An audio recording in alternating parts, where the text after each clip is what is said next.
Welcome to the Tradies in Business podcast with your hosts Warwick Bidwell and Nicole Cox. Divert your phone and grab a brew as Waz and Nic unpack tips, tales, secrets and stuff-ups from guests both inside and outside your trade, helping educate and inspire you to break the cycle of gut-busting and money stress and create a true trade business.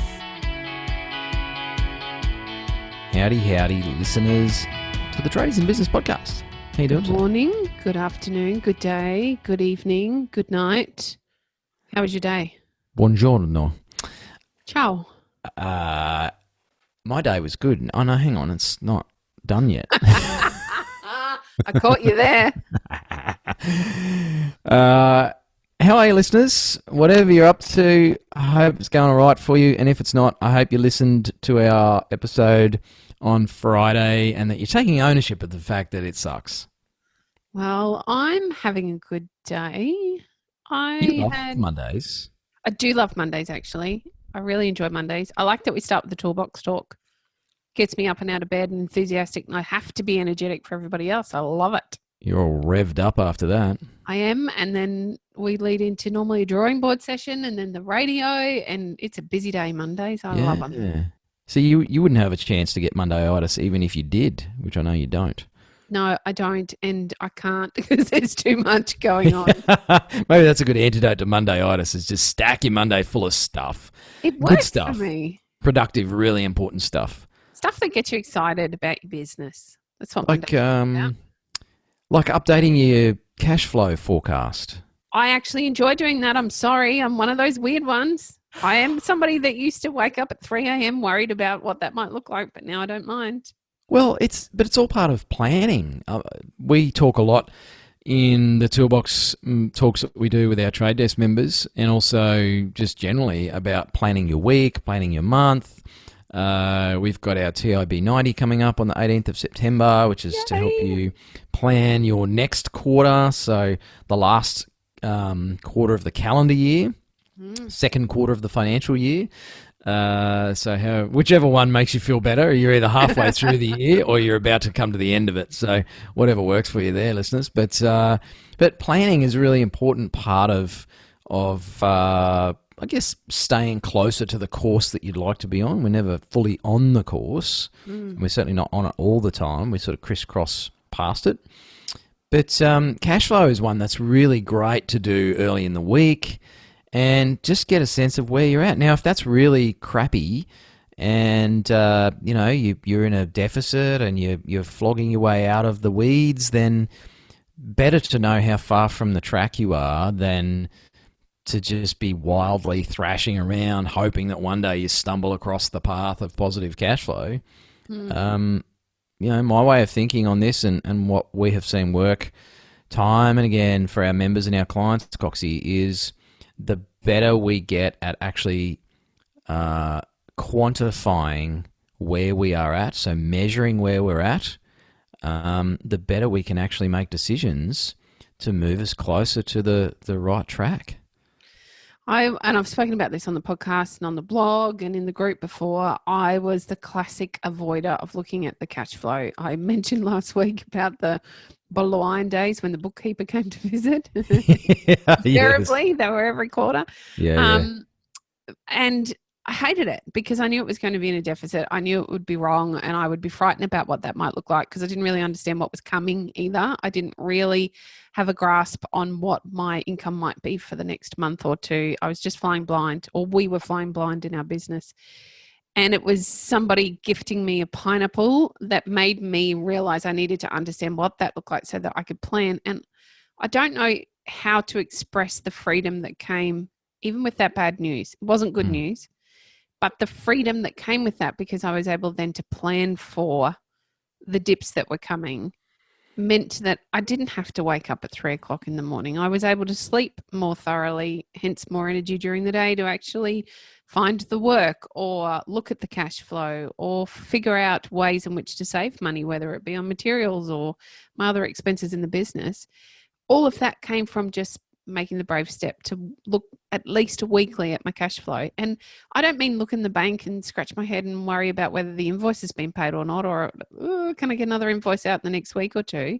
I mean actually understanding when my invoicing would likely go out, when my invoices to be paid needed to be paid, understanding when the wages needed to go out. Do I have insurance coming up? What's my fuel bill going to be for the month? All of that stuff. When I had a good, thorough understanding, didn't need to be deep, but thorough, I had power, and all of that stress and worry was not completely removed, but I suddenly had the power to make it better. Yeah, it's a different thing to be looking at your bank balance or looking at the size of the hole in your yard and just standing there stressing about it and worrying about what's going to happen and will it get better and how will it change. There's a difference between that approach, which is fairly common for most of us in business at some stage or another, and probably for lots of you listening to this. And if you contrast that with looking at the size of the hole and then sitting down with a pen and paper and a tape measure and going, okay, so if the hole is this big and that deep, that means I need this much topsoil to fill it. Where could I get some fill from? How much is it going to cost me? You're actually assessing what you can do to repair the hole. Now, if you've got a hole in your cash flow, great. Let's measure the bejingles out of that and get really clear about the size of the hole in your cash flow and where it came from and who put it there, and then what you can do to actually start to backfill that cash flow hole. Can you actually improve your invoicing speed by signing up to something like Fergus? Can you start charging for consumables to improve the profitability on your jobs? Do you need to have a look at your pricing?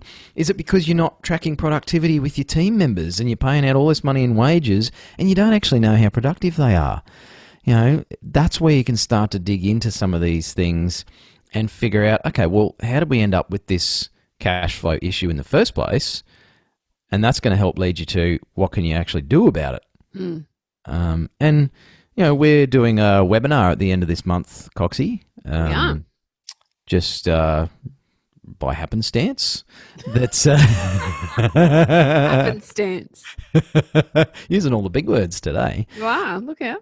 That we will look at some simple things you can do to actually improve that situation, But you got to know what it is to start with. There's no good even showing up to this webinar that we're running if you're not willing to, do what we talked about on Friday. Own up to the cash flow issue that you're having, or the finances being in the state that they are. You need to take ownership of that. And you've got to be actually ready to stick your hand up and say, hey, had a look at ours. It really sucks. And that's okay because we really want to do something about it. So what do we do now? And that is a big headspace shift for a lot of people. They tend to do what you used to do, Coxie, and what I've done plenty of times over the years, which is even more embarrassing for a guy who was a financial advisor for 8 years of his career, of going and finding the biggest bucket of sand I could find and shoving my head all the way to the bottom. Yeah. Because maybe things will just get better on their own. Well, it's safe. It's nice in there with the sand, and it fills your ears. Muffled. Sometimes your nostrils, and you might feel stressed, but it's not actually about the cash flow anymore. It's about your ability to breathe. But that's the point, isn't it?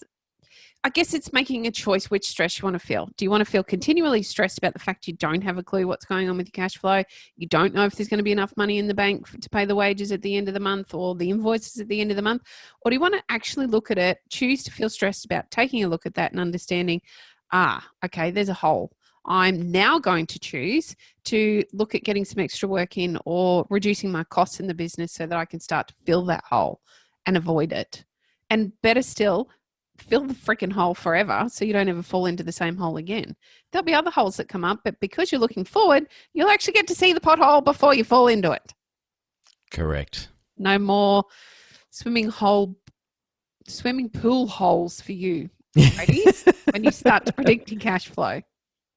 And on that too, I think, Coxie, just as a little addition, it's getting good at this stuff doesn't mean you'll never hit a pothole again. No. You'll have gaps in cash flow. You'll fall in them again in your business. And they can hurt sometimes. They can cost you money, stress, interest on an overdraft, whatever the heck it is. But just knowing that it's coming means you can brace yourself. You can, prepare for the fact you're probably going to have to pull over and change the tyre because it's like, oh, I saw that one a bit too late. Oh, ouch. Yep, hit it. Yep, there goes the tyre. But just being mentally prepared for that, particularly in business, to step away from my very cute metaphors, that preparedness mentally can actually help you get through that without capitulating, without losing your berries at your staff or your partner or your kids or whatever, and actually speed up that process of, okay, let's action stations, we had a bad month, we've gone backwards by $5,000 or $50,000 or whatever it is, righto, let's get back on the horse and get into this and get it done and get it fixed. So it's such a different mindset, and honestly, it is a big part of the headspace that the business owners that we look at that are like, wow, they're so successful and they have all of their shit together and everything. It's like, no, they don't. They just deal with things quickly, and Yes. they deal with them based on strategies that they know will make a positive impact. So this is really about being proactive instead of reactive. Absolutely. And as business owners, we tend to fall into the reactive bucket. However, to have an effective business, we need to be proactive. We need to be looking forward. We need to understand where the gaps are, fill them if we can. And if we can't fill them, ring the people we owe money to and let them know, I'm sorry, we're going to be late. This is why. You actually have an opportunity then to be on the front foot and explain. And people are very understanding when you explain, particularly in a trade business, because we go through this all the time. It's a common industry to have gaps, cash flow gaps. We can't avoid all of them. And you know what? If you're a builder and you call your subbies and explain that it's going to be a week late, generally they're quite understanding about that. Or if you're a tradie and you can't afford your materials bill at the end of the month because the invoice hasn't been paid by the builder just yet, so you need to call your suppliers and you explain, generally they're understanding. But if you ignore it and they start chasing you, they're doing it aggressively. They're coming after you. It's not in an understanding space anymore. So that's the power in being proactive rather than reactive. And this relates very much to our Flip It Friday episode we did around taking ownership and responsibility. People appreciate that. Yes. They appreciate that, and I think most of us will make more latitudes and we give a bit more wiggle room to people who front up, fess up, and say, hey, could I get some help? Would you be willing to work with me on this? I want to make good on it. And most people, I still find, even in a COVID world, most people will say, yeah, okay, well, look, that's pretty ordinary, Waz. But I appreciate that you've rolled up and had the courage to come and actually own up to it. So, best I could do is X, Y, Z. It's something. And look, if they're not willing to actually make any room for you or work with you on it, then at least you know. And you go to the next person or the next business or the next strategy. But otherwise, just sitting in your office at 2 a.m., tearing your hair out and finishing the bottle of wild turkey, it's not going to help. It's not going to change it. Matter of fact, it makes it worse. Yeah, the wild turkey does taste okay, though. I used to drink bourbon, cheap bourbon, but I've moved on from cheap bourbon, Coxie. Are you calling me cheap, Warwick? I think you're calling me cheap. I think that's exactly the hole you just fell into. G'day to all the wild turkey drinkers out there. It's not a drink I associate with. I'm just going to leave that one alone, actually. Well, yeah, it would be fair to say you're more of a whiskey drinker now than a bourbon, even though they're close. Well, they're all whiskies, yeah, and that's a rabbit hole we could go down another day.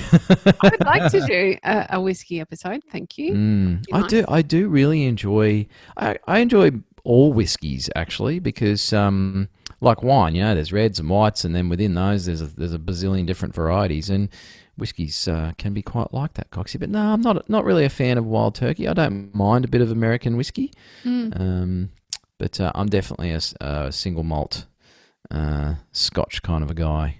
Yeah, see, I don't like Scotch. Isn't that funny? I like bourbon, not Scotch. Yeah, it's definitely a different taste. Anyway, if you would like to taste the sweetness of positive cash flow, then... It doesn't taste as good as bourbon, I can assure you. No. It could taste better. Then you should probably check out the webinar that we're running. Yes. It is free, and we are going to go through 3 of probably the most impactful things, I would say, Coxie, that you and I have sort of put together over more than 10 years of working with trade business owners. The things that can make a really big difference, and they're not complicated. No, we're going to teach you how to forecast your cash flow, Too many bourbons. Yeah, I wish on a Monday morning. Look, we've got a really simple tool that we're actually going to gift you if you make the time to attend the webinar. That won't be gifted to those who don't actually show up. You have to be on the call to get that. And we will teach you how to use it so that you can look forward and understand where your bumps are, because if you're doing it proactively, it doesn't need to be quite as stressful or even impactful as it does if you are looking at it reactively when it's too late and the money's just not there and you're not really sure why. And even if your cash flow is okay and your business is going all right at the moment, it's a great webinar to jump on just to make sure that you're covering off on what might happen down the track. It is free. We really, really want to see more of you listening to this podcast have less stress around money, because it is such a crap thing to have in your life. There's enough craziness going on at the moment in the world without adding, a bit of ignorance about your cash flow and your financial situation into the mix, because, it's a lot of fuel for a fire that might already be burning. So, check out the Facebook page. You'll find the event there. You can go get all the details. You will need to register for the webinar. It is an exclusive webinar for those that register. We will email you out your tool and the links and everything else. So pop your email address in and jump on it. We had fantastic feedback from the webinar we ran recently, which was on a different topic, of course. But yeah, jump on that one, and if you have anything to share with us, then you can find us usually via Facebook's probably the best place, because I know Coxie spends a lot of time online talking to our members, and I try and do my bit there as well. But yeah, get in touch with us, let us know your stories, and as always, thank you for listening. Appreciate your ear holes, and we look forward to bringing you some more episodes when we can. Hooray. You've been listening to the Tradies in Business podcast with Warwick Bidwell and Nicole Cox. Find out more about today's guest, tools for your trade business, and other cool stuff at tradiesinbusiness.com.au.